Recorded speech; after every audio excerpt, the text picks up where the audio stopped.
Қайырлы күн, сіздермен ондық бөлшекке бөлу тақырыбын қарастырайық. Бізге берілген 0,125 және оны бөлеміз 0,5-ке. Біз бөліндіден өтірден құтылып алайық та, оны натурал санға келтірейік. Бізде өтірден кейін бір сан тұр, демек өтірді біз мұнда жылжытам. Өтір мына орынға келіп жылжыды міне. Мұнда келіп жылжыды өтіріміз. Енді мен бөлінді де өтірді жылжытқаным үшін бөлінгіште де өтірді бір санға жылжытам. Сонда мұнда шығады екен. Бізде сонда тек 0-сыз жазып шығайын 2,15-ті бөлемін натурал сан 5-ке. Біз ондық бөлшекті натурал санға бөлу тақырыбын қарастырғанбыз алдыңғы сабақта. Мен 2,15-ті бөлейін натурал санға 5-ке бағандап бөлемін. Бүтін бөлігіне назар аударайын. Бүтін бөлігі 2 деген санды мен 5-ке бөле алмаймын. Сондықтан 0 жазамын да өтір қайырамын. 0-ды 5-ке көбейтемін. 0 кез келген санды 0-ға көбейтсем 0 шығады. 2-ді 0-ды алатын болсам 2. Мен өтір жазып қойдым. Енді әрі қарай өтірден кейінгі санды түсірсем болады. 5. 25 деген санның ішінде 5 саны бізде 5 рет бар.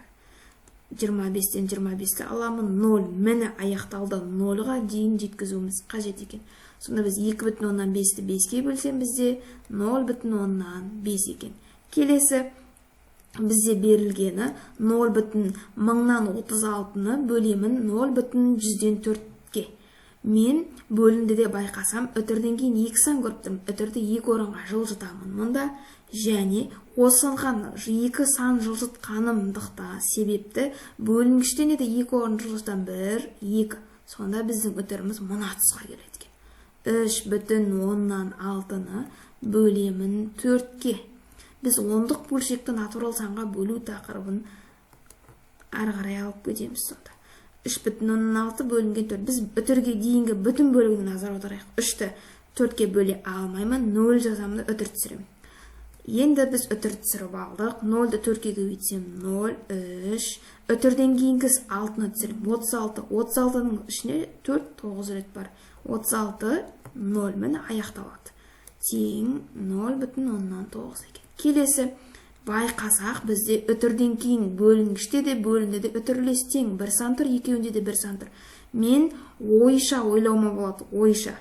Мен 64 бөлу 1,16 деп қарастыруыма болады. Яғни бұның жауабы 4 екен. Алдағы уақытта ескерсек болады. Өтірлерден кейінгі үлес саны тең болса, онда өтірді алып тастауымызға болады. Үлес тең болса, екеуінде де бірдей цифр тұрса. Келесі 1,168-ді бөлемін 0,18-ге. Бөлімде де өтірден кейін бір сан тұр. Өтірді мұнда жылжытамын, ол 8 деген натурал сан болады. Демек мұнда да өтірді мұнда жылжытамын. Сонда бізде 16,18-ді бөлемін 8-ге. Бағандап бөлейік. 16,18-ді бөлемін 8-ге. 16,ның ішінде біз 16,18-ді 8-ге бөлейік. Бүтін бөлігі 16. 16 санның ішінде 8 бізде 2 рет бар. 2-ні 8-ге өйтсем 16. 16-дан 16-ны алсам менде 0 екен. Бүтін бөлігі бітті. Енді мен өтірден кейінгі тұрған мұна 8-ді мұнда түсіргенім үшін мұна 2-ден кейін өтір қоям. 8-ді 8-ге бөлсем 1 екен. Сонда бізде мұнда жауабы 2,1. Келесі бізде мұнда 1,164-ті бөлеміз 0,141-ге. Байқасақ, өтірлер үлесі тең бізде мұнда. Өтірден кейін 1 орын, 2 орын, 2 сан тұр, 2 сан тұр. Яғни мен 164-ті бөліп жатырмын 41-ге деп қарастырсам болады. Өйткені өтірлер үлесі бізде тең.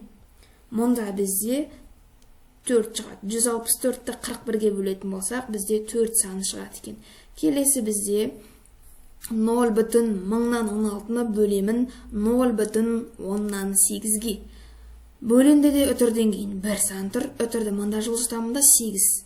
Ал демек, мұнда да өтірді бір орынға жылжытамын. Сонда бізде 0,116-ны бөлемін 8-ге. Мұнда бағандап бөлейік. Мұнда жазып қойайын. 0,116-ны бөлемін 8-ге. Теңдеп қойайын. Мұнда жазамыз 0,116-ны бөлейік 8-ге. Енді 0,8-ге бөле алмаймыз. 0 түсіріп үтір қайрамын. Мұнда 0 қалады.